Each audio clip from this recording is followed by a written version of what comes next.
The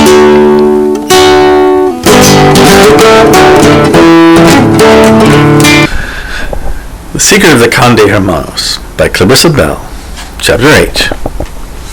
It was perhaps the most poignant portrait Gwen had ever seen. One could clearly sense the love of adoration merely that the artist had felt for the subject. The sheer abundance of silky black curls, tinged ever so slightly with white, belied evidence that she was of a certain age. The large brown eyes glanced upward tentatively, even shyly, full of both fondness and humility, while the plush green velvet chair on which she sat seemed to suggest a comforting cushion against the inevitable discomforts of the body that old age so often brings. Yes, Gwen was certain a deep bond of love and sympathy had existed between the artist and subject. "I'd like to sell that old thing today. How much will you give it for me? How much will you give me for it?" The harsh voice startled Gwen and destroyed her peaceful reverie. Thrust so rudely back into reality, she tried to regain her bearings.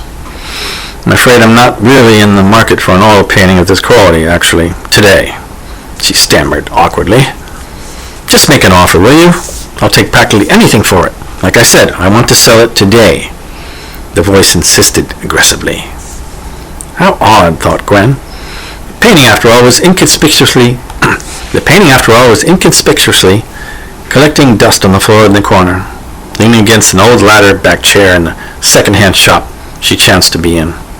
It did deserve a more respectful home, and she wished she had a bit more money in her wallet with which to provide it. "I can't possibly make you an offer because I don't have much cash on me at the moment," she explained sincerely, "and any offer I might make would simply be an insult." "Try me," the voice insisted annoyingly. "Okay, then $10, Gwen said, more in exasperation than anything else. To which the voice snapped, "11!" To which Gwen said, surprising herself, "Sold!"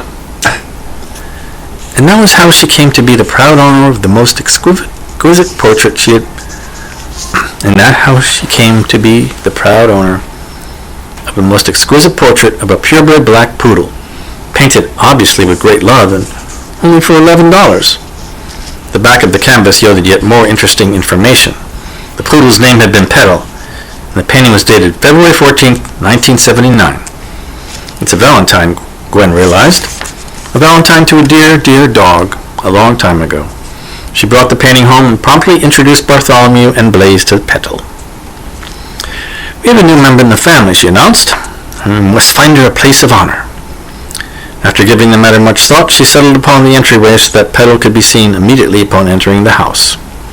"That's what dogs like to do," she reasoned, "to be close to the front door, as to wait by it when you're gone and greet you when you return. Yes, the entryway is the perfect place for Petal."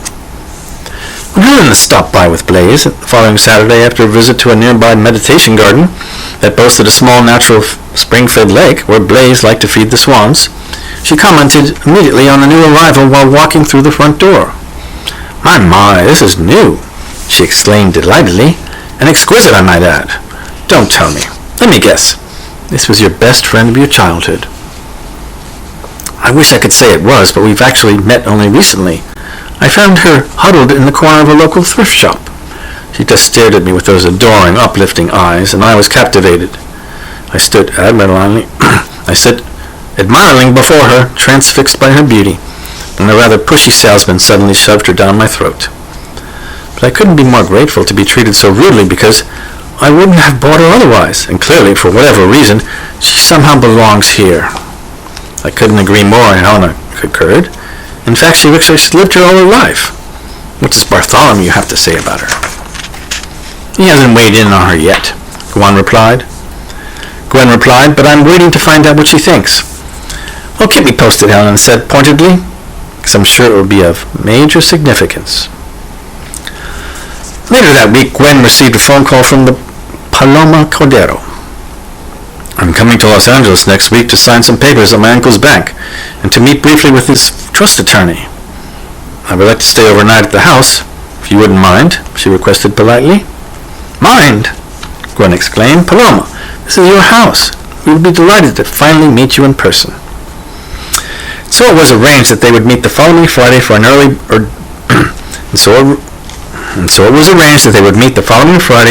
bird dinner at the Golden Bull, a simple yet well-established restaurant in Santa Monica Canyon that had been a favorite for locals for over 50 years.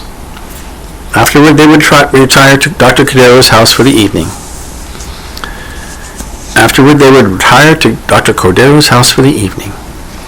I remember eating here as a child, Paloma proclaimed, and I came down with my parents to visit my aunt and uncle. How reassuring that it's still here. Yes, the place is an institution, really. It was actually demolished in the big earthquake last year, and we've all muddled through somehow without it. Fortunately, they were able to rebuild with a slightly different floor plan from the original. Basically, it's the still same old bull, as everyone likes to say. Then, as an afterthought, she added, "Did you come down often with your parents?" "Every summer we drove down for the 4th of July weekend." My aunt and uncle's house overlooking the bluffs was a great place to watch fireworks up and down the whole Santa Monica Bay. Directly below their house, on the beach across the highway, the Bel Air Bay Club put on a spectacular display. My parents would return to Carmel after the 4th and leave me for the rest of the summer. Sometime before school started in September, my aunt and uncle would drive me back and spend a couple of weeks in Carmel themselves. Sounds like an idyllic arrangement, Gwen sighed wistfully. I take it Blanquita and Carlos never had a child of their own. Paloma opened her eyes very wide and as if stating the obvious. Of course they had a child of their own, a very special child. Her name was Petal. Gwen found herself narrowing her eyes and saying, falteringly, "It was Petal by any chance? A dog?" Paloma finished her sentence handily. "Yes, the sweetest, most devoted black poodle that never left Blanquita's side. Paloma," Gwen said breathlessly, "I'd like to go back to the house right now. There's something there that I think only you can explain." My mother's a fine artist, a member of the exclusive Carmel Art Association. Actually, when my Aunt Blanquita commissioned her to paint Petal's portrait, she took it very seriously. She often said it was her finest achievement as an artist, and it did go on to win numerous awards. After Petal herself, the painting was my aunt's most treasured possession. The summer that Petal passed away at the ripe age of 16, I watched my aunt sit in the front of the portrait every night all summer with a candle burning. She told me she was praying to God to somehow send Petal back to her. I remember my uncle was concerned that her grief might harm her health, but she just continued praying obsessively every night. When the morning came, we realized we needed milk for my cereal, and little tabby kitten just appeared in the corner market in the Knolls. My aunt's vitality was immediately restored. She said she knew that this was the sign that she had been waiting for, the answer to her prayers. A year later, when my aunt was so tragically died, and my uncle descended into a truly dark despair, he simply donated all her things to charity.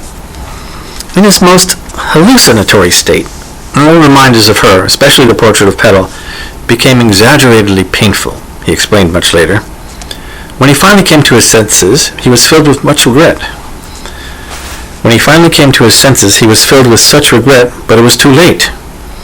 Paloma had delivered this monologue after seeing the oil painting and taking such a sharp and sudden gulp of air, while simultaneously whispering Petal that she had a coughing fit. It had taken a few minutes for her to recover with the help of a glass of water, which Glenn had rushed to provide. "Did you continue to come every summer to visit after that?" Gwen asked. "No, only for the 4th of July weekend. I was a teenager by then. Without my aunt, it wouldn't have been the same, anyway." "And did your uncle continue coming to Carmel in summer?" "No, actually, because Bartholomew was not a traveler, and my uncle couldn't bear being away from him, really. He never returned until this past July for the Bach Festival. It was also so sudden and like the old times to have him in Carmel again. But what amazes me beyond comprehension, all of this is how Petal found her way home. It's completely miraculous, don't you think?" "Beyond a doubt," Gwen agreed. But then, thinking of Rogelio, she added, "I have a friend who would attribute it to the laws of physics, which apparently have a lot more in common with the intercession of saints than one would ever believe." "Really? In what way, Paloma?" At this point, desired desperately to know. "He says that love returns to love, said Gwen, recalling Rogelio's words, in much the same way that water looks for its level. That sounds like something my Aunt Blanquita used to say, Paloma observed. She always told me that love is the only thing we can take from this world to the next. By the same token, she said, loved ones in the next world can always freely send their love back to us. She called it a law, too, actually. The law of the eternal return of love. That's much the same thing, isn't it? Exactly the same thing, Gwen noted. And your uncle liked to call it the great transmigration of souls. He said all things have the essence of a soul, and all souls, and all soul essences respond to love. It's what accounted for the Conde Hermanos being able to return to me as a kitten, or a white cat as a child, or Blanquita as a hawk, or even Petal returning as Bartholomew. She added, smiling, everything finds a way to more perfectly express itself as love. According to this theory, I must say, I'm not one to quarrel with it. Nor I, Paloma offered thoughtfully. Gwen, should we light a candle in front of Petal's portrait tonight in honor of her recent homecoming? I think that is a good idea, Gwen agreed. Next morning after Paloma's departure, Gwen called Elena to inform her of the astonishing new developments. Keep an eye on Mew, Elena advised. He's sure to have something important to add to all of this. I'm on high alert, Gwen assured her. But if anything, Mew seemed disinterested in the whole affair and took to spending more time than usual alone in the backyard, nibbling grass and lying in the garden. Finally, after patiently passing many days in this peculiar way, Gwen had the desired realization. Of course! Mew is the master of reverse psychology, so when he feigns disinterest, he's really the most interested of all, she thought to herself. Maybe this is all about luring me into the garden. It was September and approaching the autumnal equinox. The days were warm and sunny, so Gwen put on her bathing suit, spread out a beach towel on the grass, decided to sunbathe in the area Bartholomew had been favoring of late. No sooner had she laid down than she felt it something unpleasantly hard beneath her right hip, almost overgrown with grass. It was evidently an old stepping stone or part of a garden ornament. She then went to the potting shed and returned with an edge clipper to clip away the grass and investigate further this mysterious anomaly on the lawn. Turned out to be a small bronze plaque upon which was engraved, Petal, 1964 to 1990. Petal, 1964 to 1980. The end is the beginning. Oh, Bartholomew. So this is where they laid her to rest. This is what you've been trying to tell me, isn't it? She sensed in the brief epitaph the echo of a forgotten verse, which she now strained to recall. It could only have been from the four quartets. Dr. Cordero's often quoted poem by T.S. Eliot, she reasoned, for the poem suggested that much of what we mistakenly call the beginning is quite often the end, while conversely, the so-called end is usually nothing more than the actual beginning. Dear Mew, I'm quite confused, she confessed. But the big tabby just curled up lovingly on her plaque and began to purr reassuringly.